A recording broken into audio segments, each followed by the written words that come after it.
For most people, it's just a simple trim. But for kids, it can be so much more. That's the idea behind Barbershop Books, a non-profit aimed to get boys in the African American community reading more.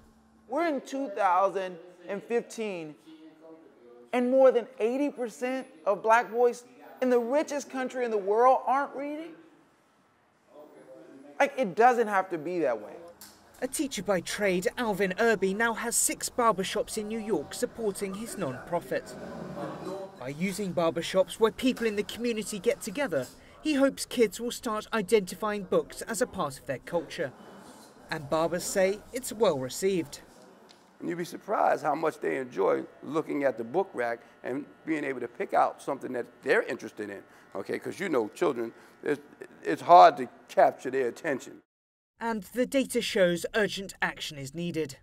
According to government statistics, white males are more likely to be reading proficiently in 4th grade than African Americans, with the problem more pronounced when the child is from a low-income home.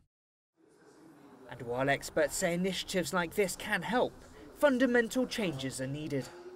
Too many young people don't see a future for themselves in academics. They have many peers and many social pressures that are pushing them in opposite directions. But to really change these dynamics, to really change these numbers that we see, we really do need to connect better with our young people. United! The deaths of several unarmed black men in the US has sparked a series of protests across the country under a shared slogan of Black Lives Matter. No peace! And with a feeling of inequality growing, President Obama has started a foundation called My Brother's Keeper to give young black adults a helping hand.